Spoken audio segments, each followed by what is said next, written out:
Hi guys, in this exercise we're going to be using our mark making techniques to create a dynamic drawing of sunflowers. So let me organize this. So to start with, I'm going to start with a high H pencil, and then I'm going to come in with a brush pen and also just a plain black pen. So if you only have a ballpoint pen, that's fine. And I'm going to be pressing down fairly hard so the marks show up on the screen, but you're going to want to make these marks as light as possible. And finally, you're going to want to have an eraser with you. So we're going to start just making some loose marks, mapping out where sunflowers are going to be on the page. I'm looking at the center part of the sunflower, so the middle part. Doesn't matter if these circles aren't perfect. The whole point of doing these drafting marks beforehand is that they won't show up in the final drawing. So here, I'm going to make these a bit darker so that they show up.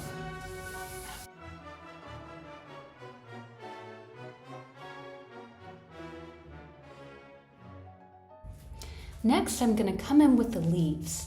And it can be useful because we're thinking in perspective of just putting down a few marks showing the direction that the petals are going into.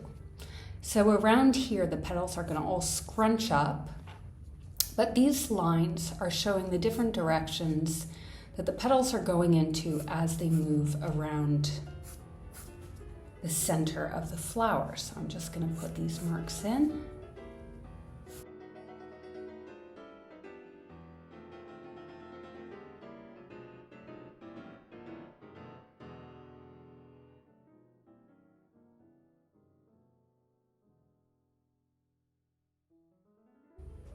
Finally, I'm just going to mark out loosely where there might be leaves and other features. So we're going to have a stem.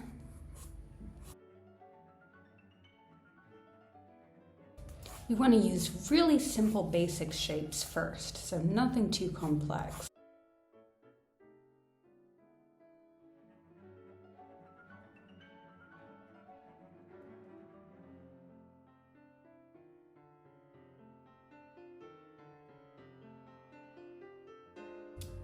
It's okay if things overlap because we're just going to be erasing these initial marks in the end.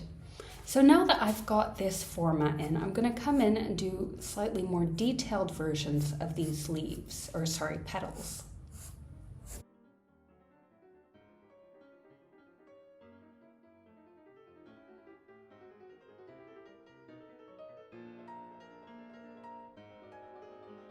So take a close look at the shape of these petals as you move along, and again, you don't need to worry too much about things overlapping as these marks aren't going to show up in the end, since we're going to be going over the whole composition in pen with some of our mark making techniques. And this just gives us a chance to really be confident with the marks that we're putting down, that we're happy with everything that we've got here, and that by the time we put the pen down, there are no mistakes that need fixing.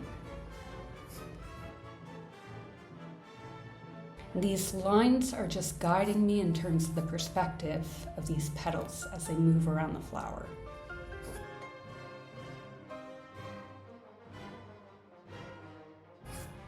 It's okay to be a little bit stylized with this exercise. So we'll be going on some techniques in terms of realism later, and then we're going to go really into depth with realism. But for now, we're going to think about illustration and basically how we get the idea of visual subject matter across to our viewer.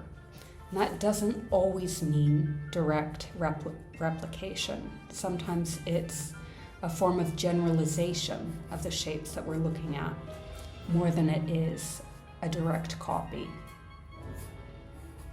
I'm going to refine this stem so that we have these little knobs coming off.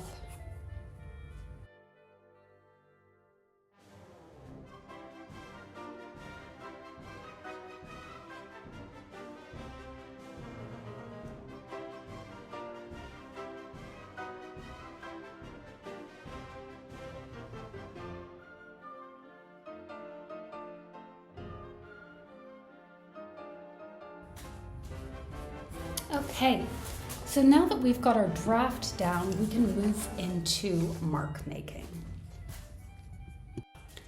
So when we're doing illustration, we're thinking of ways to generalize forms. So I'm going to use different mark making techniques for different parts of the flower. For the outlines, I'm going to do contouring, and I'm going to be using this brush pen. For details inside of the flower, I'm going to be doing stippling using both the brush pen and my plain black pen. So the smaller dots from the plain black pen and then the larger dots from the brush pen. And in terms of shade, the closer these dots are together to one another, the darker it's going to be. The further apart they are, the lighter. I'm also going to use some broken hatching inside of the petals. And then to mix things up for the leaves and stem, I'm going to use some contoured hatching that's going to follow the form of the plant. So I've decided beforehand what mark making techniques I'm going to use, and I'm going to make sure that these are applied to each part. So basically we're allowing the viewer to generalize what they're seeing by separating these forms into characteristic shapes. Remember that you don't have to obey the pencil marks that you've put down. If you find that they're not really in the right places or you want to move things around, you can move things around at this point with the pen.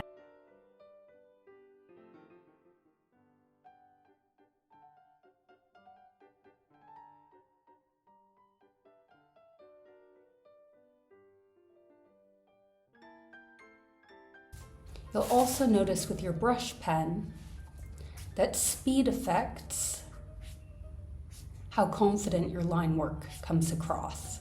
So to get that kind of nice tapered end, you're going to have to move your pen a little bit faster.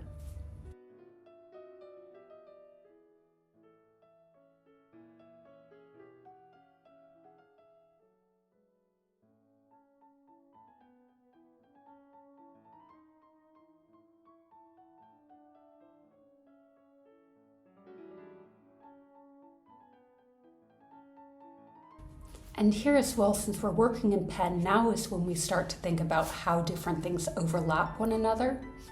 So we don't want to cross over our lines. So where we've overlapped in pencil, when we move on to pen, we're going to be more careful. We're not going to allow overlapping shapes to blend into one another. Another thing to think of is whether you want to leave empty spaces. So the mind will fill in a lot of this information. So you don't have to do the complete contour. You can do broken contours on some of these where you actually have just blank areas showing through. If we have a strong enough contour line going in a specific direction, the mind's just going to complete that.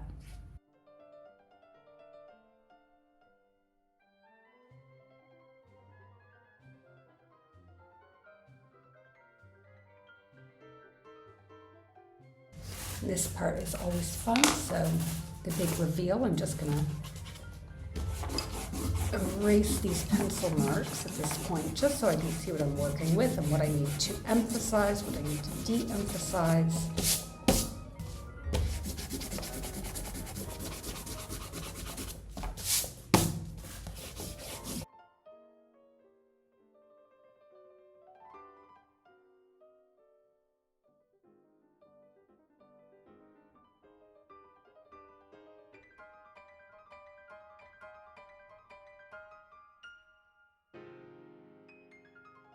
And now I'm going to come in and do some stippling around the seeds of the sunflower.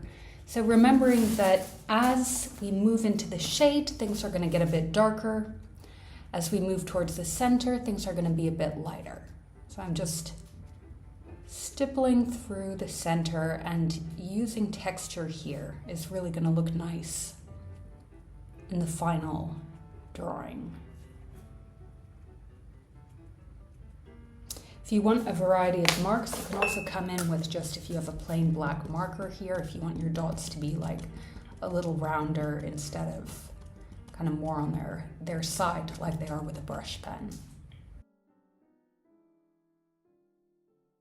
I'm not going to fill in the entire circle because I want to leave some space for me to use my smaller pen to do some stippling with.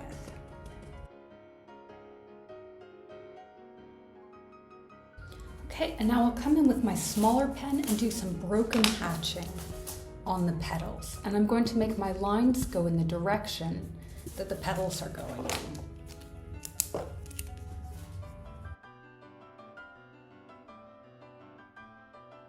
And so these marks will be a bit longer on the sides of the petals and then more broken as we go towards the center.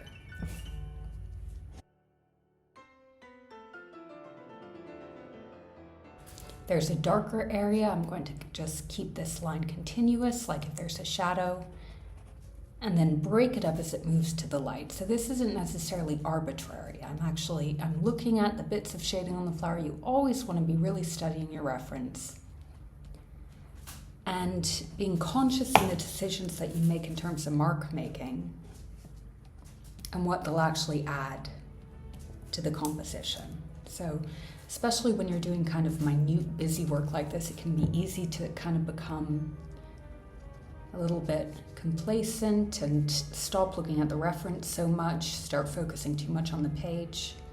It's always worth it to just keep referring back to the reference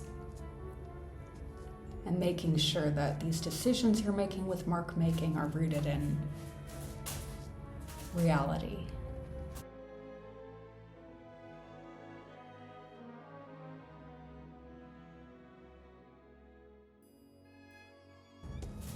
Now I'm just going to stipple into the center with my smaller pen to create that variation in tone.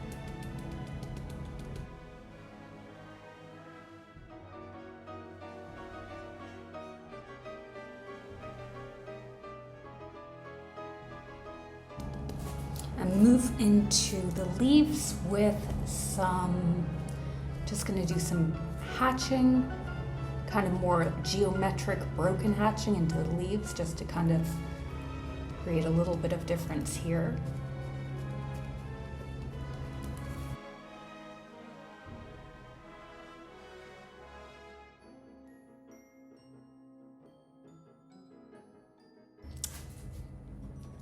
Maybe even some cross hatching in some of the darker areas.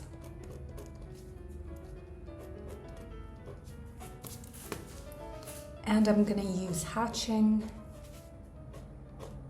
on the stem.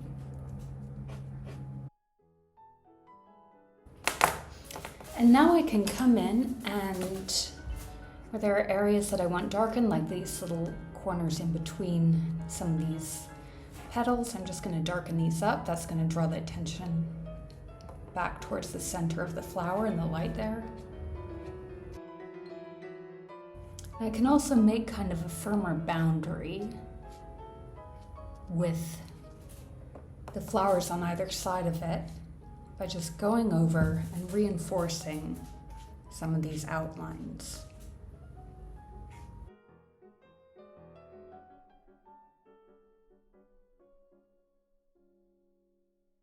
And now I'm going to do the same thing for these two flowers.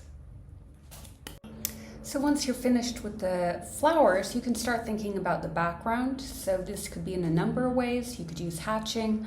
I'm going to use just a bit more of the stippling technique in the background just to add some interest, or you could just leave the background blank. You don't need to fill it in, but it can be nice just to get some texture into the background.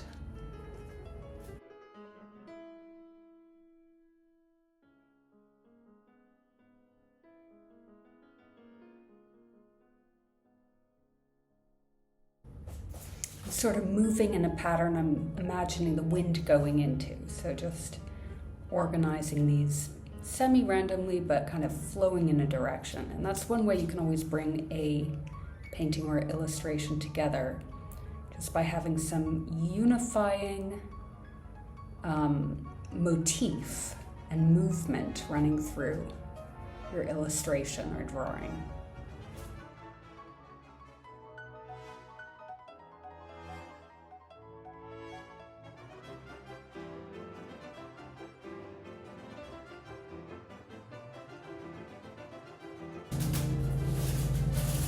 And there you have it.